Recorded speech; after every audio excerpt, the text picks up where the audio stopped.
त्रिस्तरीय पंचायतों के प्रावधान सन्निहित हैं।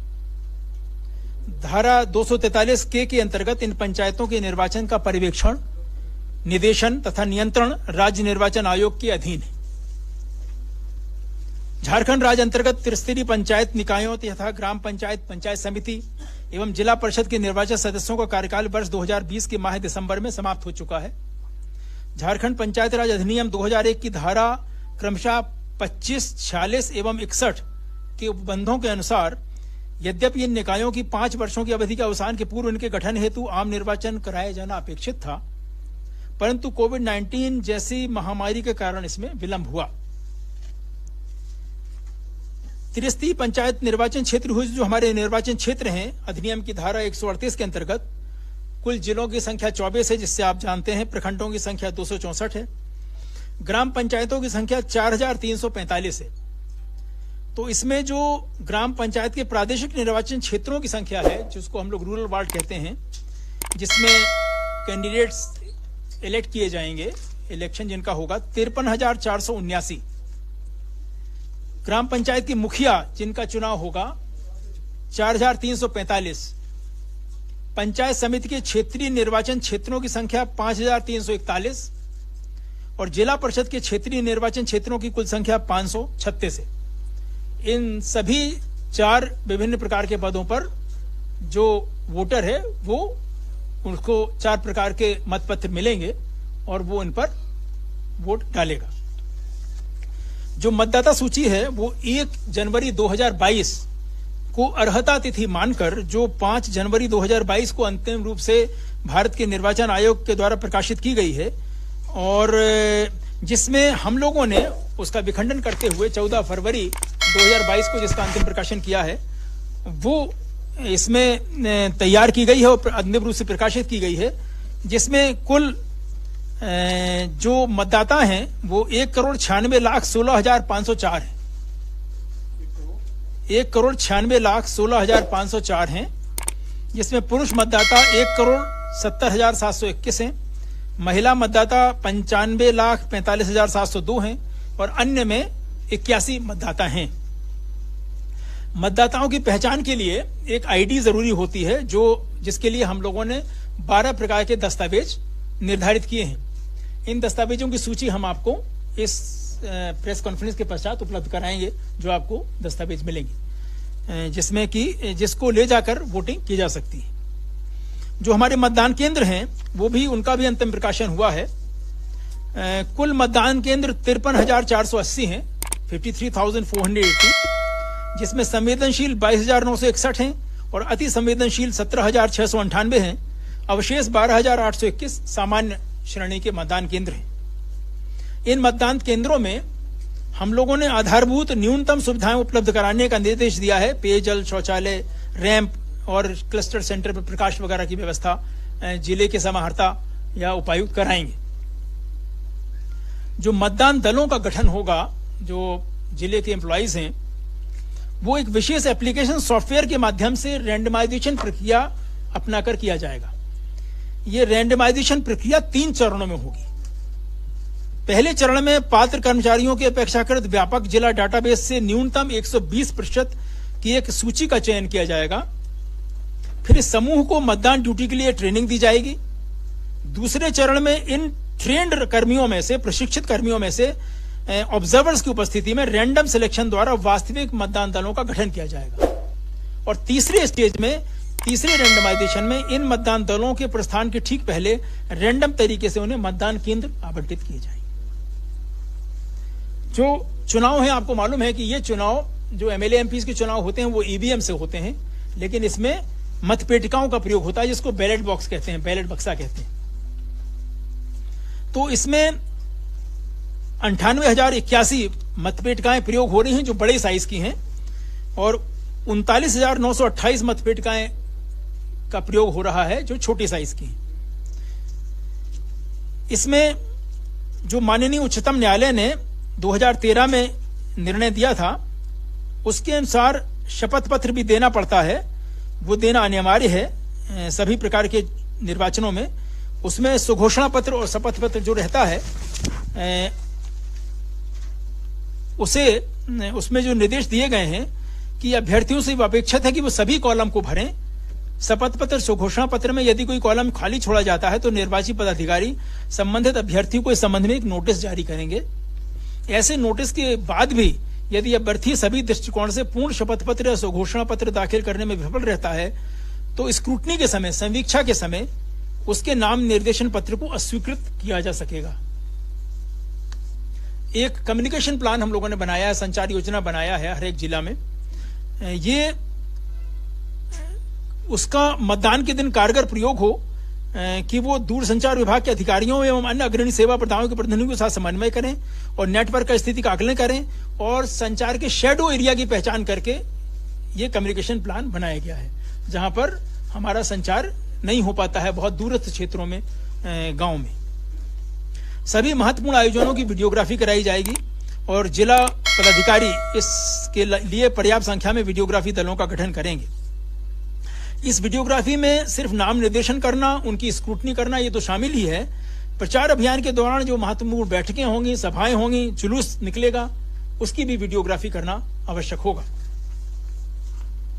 विधि व्यवस्था एवं सुरक्षा बलों की तैनाती। निर्वाचनों के संचालन में विस्तृत सुरक्षा प्रबंधन शामिल होता है। इसमें मतदान कर्मियों की सुरक्षा, मतदान केंद्रों की सुरक्षा, मतदान सामग्रियों की सुरक्षा, निर्वाचन प्रक्रिया की समग्र सुरक्षा भी शामिल है। इसमें विशेष रूप से अतिसंवेदनशील मतदाताओं जैसे कमजोर वर्ग के लोगों के मन में भरोसा कायम करने के लिए मतदान के पहले से ही सशस्त्र बलों की तैनाती की जाती है। तो हम लोग चाहते हैं, आयोग चाहता है कि ऐसा परिवेश का निर्माण हो जिसमें निष्पक्ष एवं स्वतंत्र निर्वाचन सुनिश्चित कराए जा सकें। बिना किसी बाधा, बिना किसी अनुचित रूप से प्रभावित, भयभीत हुए लोग मतदान केंद्र तक पहुंचे। इसके अलावा जब मतदान हो जाएगा तो जो स्ट्रांग रूम है उनकी सुरक्षा के लिए भी इनका प्रयोग किया जाएगा और मतगणना के लिए भी इनका प्रयोग किया जाएगा। जो मतदाता कमजोर वर्ग के हैं उसमें आपको मालूम हो, अनुसूचित जाति और अनुसूचित जनजाति अत्याचार निवारण अधिनियम 1989 की धारा 3(1)(7) के अनुसार कोई भी व्यक्ति जो अनुसूचित जाति, अनुसूचित जनजाति का सदस्य नहीं है, अनुसूचित जाति, अनुसूचित जनजाति के किसी सदस्य को मतदान न करने के लिए या किसी विशिष्ट अभ्यर्थी के लिए मतदान करने के लिए या विधि द्वारा उपबंधित रीत से भिन्न रीत से मतदान करने के लिए मजबूर नहीं कर सकता है। अगर ऐसा करेगा तो कारावास की अवधि 6 माह से कम नहीं होगी, जो 5 वर्ष तक बढ़ाई जा सकेगी और इसके अलावा जुर्माना भी लगाया जा सकेगा। अच्छा, सभी हमने उपायुक्तों से कहा है कि इन उपबंधों को तत्परतापूर्वक लागू किया जाए। हम लोग पूरे निर्वाचन के लिए 45 सामान्य प्रेक्षकों को तैनात करेंगे। उनसे कहा जाएगा कि वे स्वतंत्र एवं निष्पक्ष निर्वाचन को संपन्न कराएं और प्रत्येक चरण पर पैनी नजर रखें। उनके नाम, जिला निर्वाचन क्षेत्र के भीतर पते, उनके टेलीफोन, मोबाइल नंबरों को स्थानीय समाचार पत्रों में प्रचार प्रसार किया जाएगा और किसी भी प्रकार की शिकायत का निवारण करने के लिए वो उपलब्ध रहेंगे। निर्वाचन व्यय, इस चुनाव में हर एक स्तर पर कमीशन ने, आयोग ने यह निर्धारित किया है कि कौन कितना व्यय कर सकता है। तो सदस्य जो ग्राम पंचायत के सदस्य हैं प्रादेशिक निर्वाचन क्षेत्र के, उनका अधिकतम निर्वाचन व्यय की सीमा है 14,000 रुपए।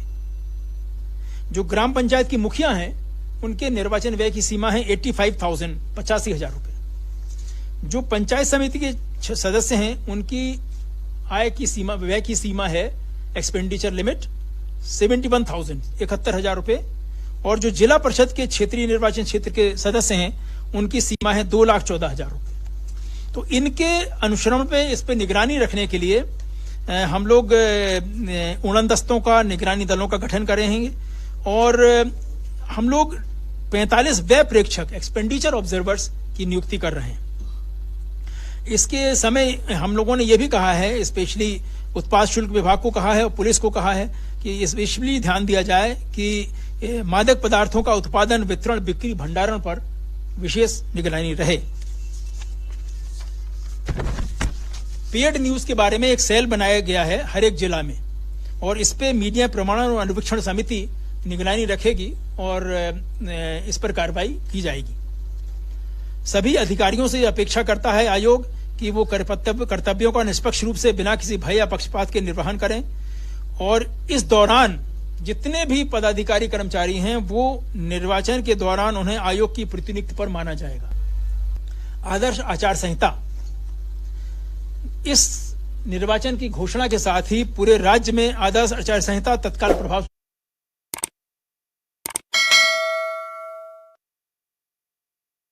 लागू हुए हैं और सभी अभ्यर्थियों पर, सभी राजनीतिक दलों पर और सभी झारखंड राज्य सरकार पर भी लागू होंगे, सभी पदाधिकारियों पर। केंद्र राज्य सरकार की पुरानी योजना का कार्यान्वयन हो सकता है और वो आदर्श आचार संहिता से प्रभावित नहीं होगा, चाहे उसमें टेंडर भी इन्वॉल्व क्यों ना हो। लेकिन जो नई योजनाएं हैं या जो जिला परिषद, पंचायत समिति, पंचायत की योजनाएं हैं, वो सब आचार संहिता के दायरे में आएंगी। इसमें इनके उल्लंघन को बड़ी कड़ाई से निपटा जाएगा और इस बारे में सबसे ये अपेक्षा की जाती है कि वो हमने जो मॉडल कोड ऑफ कंडक्ट निर्गत किया है, अपलोड भी किया है अपनी वेबसाइट पर, उसको पढ़ लें, अन्यथा इसका उल्लंघन होने पर प्राथमिकी दर्ज की जाएगी और कार्रवाई की जाएगी। एक जो नई बात इस इलेक्शन में हुई है, पंचायती राज विभाग की गजट अधिसूचना जो संख्या 685 दिनांक 1/4/22 है, उसके निर्देशानुसार अन्य पिछड़े वर्गों के लिए यथारूप में महिला एवं अन्य के लिए जो अधिसूचित पद हैं वो अनारक्षित माने जाएंगे, ओपन कैटेगरी सीट्स। तो सभी के जिला अधिकारियों को कहा गया है, उपायुक्तों के, कि जिला गजट में जो इस तरह के पद हैं जो इस श्रेणी में पहचाने गए हैं और महिला के लिए वो ओपन कैटेगरी महिला, पुरुष के लिए ओपन कैटेगरी महिला में स्वतः परिवर्तित हो जाए। सभी जिलों को कहा गया है कि अभी भी कोविड-19 के जो दिशा निर्देश हैं राज्य स्तर के और जिला के, उनका पालन उन्हें करना है। इस बार और एक नई चीज हम लोग कर रहे हैं कि मतगणना का कार्य, क्योंकि आपको मालूम है कि ये राजनीतिक दल के आधार पर चुनाव नहीं होते, तो मतगणना का कार्य सबसे अंत में नहीं होगा। मतगणना का कार्य हम लोग, चूंकि पूरे चुनाव हम लोग 4 चरणों में करा रहे हैं, किसी जिले में 4 चरण में है, किसी में 3 चरण में है, किन्हीं जिले में 2 चरण में भी। तो 1 चरण में कोई जिला नहीं है, 2 चरण में भी है, 3 में भी है, 4 में भी। तो पहले एवं दूसरे चरण के मतदान के पश्चात ही मतगणना हो जाएगी, जिससे हमारा फोर्स फ्री हो जाएगा, उतना एक्स्ट्रा आदमी फ्री हो जाएंगे और बैलेट बॉक्स भी फ्री हो जाएगा। तीसरे और चौथे चरण की मतगणना एक साथ चौथे चरण के पश्चात कराई जाएगी। हम लोगों ने एग्जामिनेशंस को देखते हुए, मौसम को देखते हुए, शैक्षणिक कैलेंडर को देखते हुए, त्योहारों को देखते हुए, राज्य में विद्यमान कानून व्यवस्था की स्थिति को देखते हुए, पुलिस बलों की उपलब्धता को देखते हुए और परिवहन तथा समुचित तैनाती और बुनियादी और वास्तविकताओं के देखते हुए हम लोगों ने मिलकर तय किया है कि किस किस तिथियों में चुनाव कितनी फीसद में कराया जाए। और उसके लिए हम आपको अभी इसके बाद आपको एक फोल्डर उपलब्ध कराएंगे जिसमें उसके सारे डिटेल्स रहेंगे। जो 4 चरण हैं उसमें जो चुनाव होंगे वो 14 मई, 19 मई, 24 मई और 27 मई को होंगे।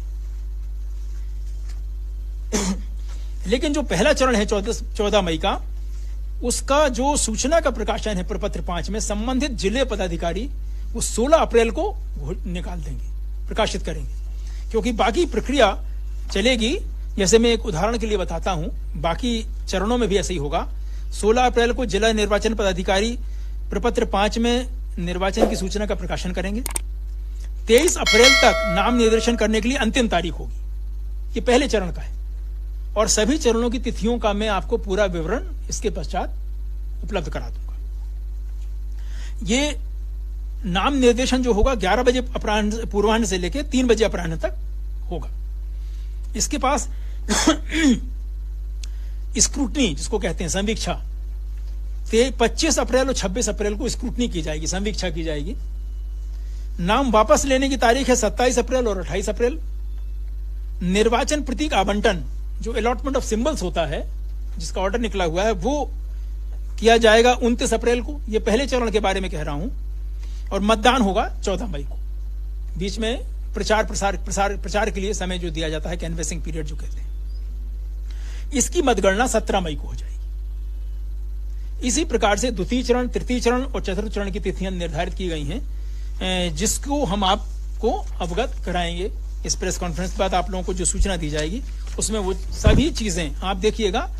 मतदाताओं की संख्या, विभिन्न रूप से जो और भी चीजें हैं, आपको सभी चीजें, कोई प्रश्न की आवश्यकता नहीं पड़ेगी। हमने ये इंश्योर किया है कि सारी जानकारी आपको उस जो हम आपको फोल्डर दे रहे हैं उसमें उपलब्ध करा दी जाए। तो दैट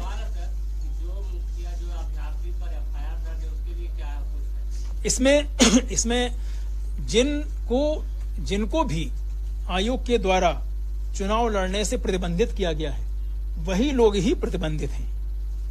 उसके लिए आदेश निर्गत किया हुआ है, तिथि भी निर्गत की है कि कितने दिनों तक के लिए वो उन्हें बाधित किया गया है।